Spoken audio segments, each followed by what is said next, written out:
নিমকিগুলো দেখুন কতটা খাস্তা হয়েছে, আওয়াজ শুনেই বোঝা যাবে কতটা মুচমুচে হয়েছে। মাত্র 1 বাটি ময়দা দিয়ে মুচমুচে খাস্তা নিমকি বানানো যায়। আর কতগুলো যে নিমকি বানানো যায় সেটা কিন্তু না দেখলে বিশ্বাসই করবেন না। নমস্কার বন্ধুরা, পিউ রান্নাঘরে আপনাদের সকলকে আরো একটা নতুন রেসিপিতে স্বাগত জানাই। আজকে আমি বানাবো বেকারি স্টাইলে মুচমুচে আর খাস্তা কুচো নিমকি। চায়ের সাথে সকাল বিকেল এই নিমকিটা খেতে কিন্তু দারুণ লাগে। তো চলুন খুব কম সময়ের মধ্যে আর খুব সহজ পদ্ধতিতে এই রেসিপিটা আপনাদের বানিয়ে দেখাই। নিমকি তৈরি করার জন্য আমি এখানে 1 বাটি ময়দা নিয়েছি, একটা জায়গায় ঢেলে নিচ্ছি। আটা দিয়েও করা যাবে, তবে চেষ্টা করবেন এই নিমকিটা একটু ময়দা দিয়েই করার, কারণ ময়দা দিয়ে করলে সব থেকে বেশি ভালো লাগে খেতে। কিছু শুকনো উপকরণ মিশিয়ে নেব, তার জন্য দিয়ে দিচ্ছি লবণ। আর এর মধ্যে আমি একটু লবণের পরিমাণটা বেশি দিচ্ছি, যেহেতু নিমকি ভালোই লাগবে খেতে। 1 চামচ কালো জিরে, 1 চামচ চিনি।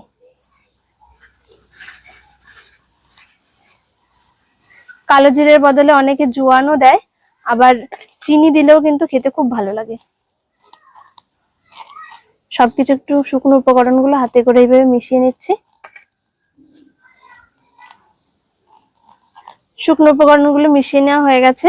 এবার আমি অল্প অল্প করে সাদা তেল দিয়ে ময়াম করে নেব।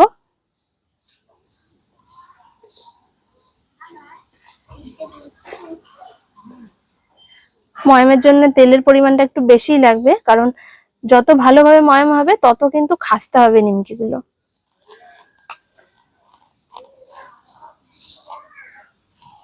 তেল দিয়ে আমি ভালো করে ময়াম করে নিয়েছি। আর কি করে ময়ামটা ঠিকঠাক হয়েছে বুঝবেন, এরকম হাতে করে মুঠো করলে দেখবেন একটা সুন্দর ডালা পেকে যাচ্ছে, আবার এরকম ঝরঝরে হয়ে যাচ্ছে। ভালো করে ময়াম দেওয়া হয়ে গেছে।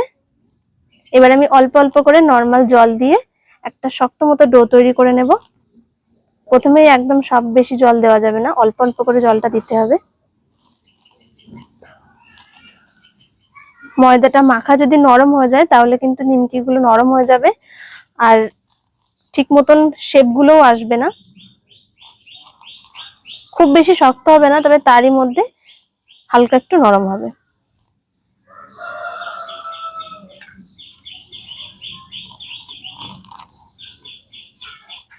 ময়দাটা মেখে নিয়েছি আর একটা সুন্দর ডো তৈরি করে নিয়েছি। দেখুন ডোটা কিরকম হয়েছে, খুব বেশি শক্ত না আবার খুব বেশি নরমও না।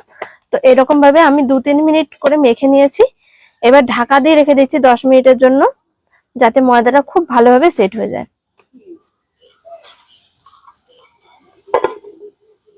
ময়দার ডোটা আমি 10 মিনিট ঢেকে রেখেছিলাম, এর মধ্যে খুব ভালোভাবে সেট হয়ে গেছে। তো এবার আমি কুচো নিমকির আকারে শেপগুলো দিয়ে নেব। ময়দাটা দেখুন ভালোভাবে সেট হয়ে গেছে, আর আগের থেকে হালকা একটু নরম হয়েছে। তো এই চিনিটা যেটা আমি গোটা দিয়েছিলাম সেটাও ভালোভাবে গলে গেছে। হালকা করে একটু হাতে করে মেখে নিচ্ছি এভাবে। এই কুচো নিমকিটা বানাতে খুব বেশি সময় লাগে না, একটু ধৈর্য ধরে বানালে 15-20 মিনিটের মধ্যেই কিন্তু তৈরি হয়ে যাবে। হাতে করে এভাবে একটু লম্বা করে নিয়েছি। এবার আমি কয়েকটা ভাগে ভাগ করে নেব।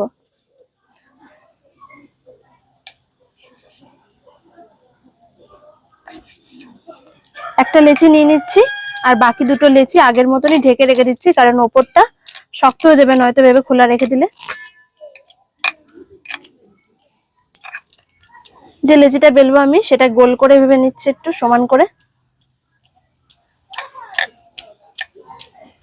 আর বেলার জন্য কোনো রকম ময়দা দেওয়ার দরকার নেই, কারণ ময়দা দিলে ভাজার সময় তেলটা নোংরা হবে। আর তেলও দেওয়ার দরকার নেই, কারণ এর মধ্যে যতটুকু তেল রয়েছে তাতে করেই খুব সুন্দরভাবে বেলা হয়ে যাবে।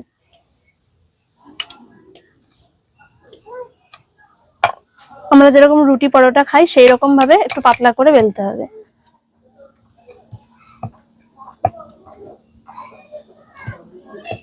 লম্বা করে আর এরকম একটু হালকা পাতলা করে ভালোভাবে বেলে নিয়েছি আমি। আর আমি দেখাচ্ছি কতটা পাতলা করেছি। দেখুন ঠিক আমরা যেরকম আটার রুটি খাই কিংবা পরোটা খাই সেই রকম ভাবে একটু পাতলা করে বেলতে হবে, কারণ ভাজার পরে এটা আবার ফুলে যাবে। এবার ছুরি দিয়ে নিমকির আকারে শেপ দিয়ে নেব। আপনারা লম্বাও করে কাটতে পারেন, আমি একটুখানি চিকন করে যেরকম কুচো নিমকির শেপ হয় সেরকম ভাবে কেটে নিচ্ছি। এইবার চিকন করে এভাবে কেটে নিচ্ছি।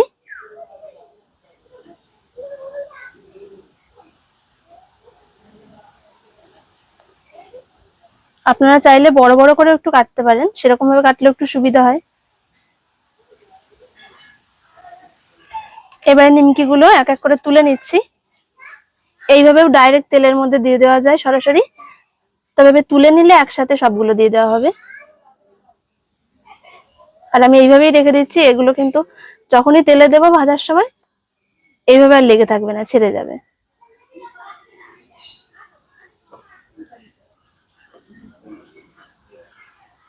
বন্ধুরা, কুচো নিমকি গুলো তো খেতে দারুণ লাগে, খুব সুন্দর খাস্তা হয়। আর দেখবেন খুব কম সময়ের মধ্যে কিন্তু হয়েও যায়, কোনো রকম ঝামেলা নেই তৈরি করার। আর উপকরণও খুব কম লাগে, খুব সহজে চটপট হয়ে যায়। নিমকি গুলো ভাজার জন্য আমি কড়াই বসিয়ে দিয়েছি আর তেল দিয়ে দিচ্ছি। নিমকি গুলো ভাজার জন্য সাদা তেল ব্যবহার করছি। আর তেলটা একটু বেশি করে দিতে হবে, কারণ নিমকি গুলোকে একদম ডুবো তেলে ভাজতে হবে।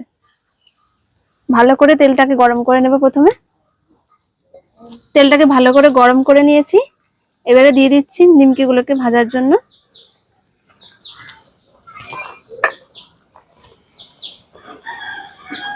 এইভাবে একটু নেড়ে দিলেই এক একটা গা থেকে সব ছেড়ে যাবে।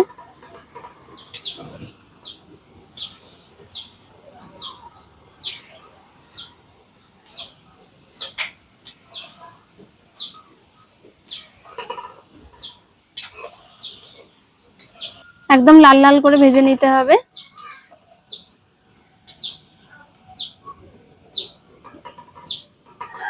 নিমকি গুলো লাল লাল করে ভেজে নিয়েছি, আর দেখুন বুদবুদ ওটা কমে গেছে। এরকম যখন বুদবুদ ওটা কমে যাবে তখন বুঝবেন একদম ঠিকঠাক ভাজা হয়েছে।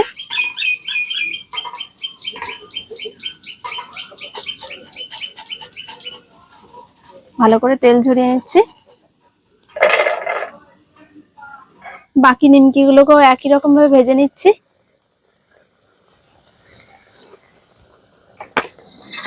তেলে দেওয়ার সাথে সাথে দেখুন নিমকি গুলো কিন্তু একদম গা থেকে সবগুলো ছেড়ে ছেড়ে যাবে।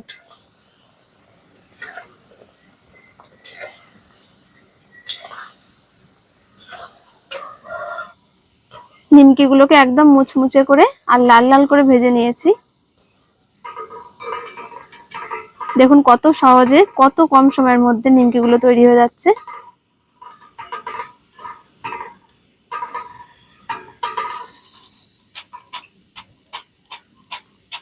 নিমকি গুলো দেখুন কতটা খাস্তা হয়েছে, আওয়াজ শুনেই বোঝা যাবে কতটা মুচমুচে হয়েছে। সব নিমকি গুলো ভাজা হয়ে গেছে, আর মাত্র এক বাটি ময়দা দিয়ে দেখুন এক থালা নিমকি হয়েছে, কিন্তু খুব কম সময়ের মধ্যে বানানো হয়ে গেছে। সামনে পুজো আসছে, টুকটাক কিছু খাওয়ার ইচ্ছে হলে বা অতিথিদের দেওয়ার জন্য কিন্তু একদম পারফেক্ট এই রেসিপিটা। চায়ের সাথেও খুব ভালো লাগে। সব নিমকি গুলো ভাজা হয়ে গেছে, আর এই নিমকি গুলো কিন্তু দারুণ খাস্তা হয়েছে। আমি একটু কাছ থেকে দেখাচ্ছি নিমকি গুলো কতটা খাস্তা হয়েছে। নিমকি গুলো দেখাচ্ছি, দেখুন কতটা খাস্তা হয়েছে।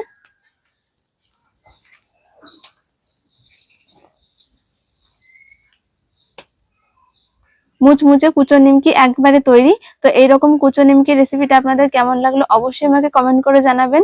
আর খুব সহজ একটা রেসিপি, খুব সহজভাবে তৈরি করে দেখিয়েছি, যাতে আপনারা সবাই খুব সহজে বাড়িতে তৈরি করে নিতে পারেন। তো দেখা হচ্ছে পরের ভিডিওতে। সকলে ভালো থাকবেন, সুস্থ থাকবেন। নমস্কার।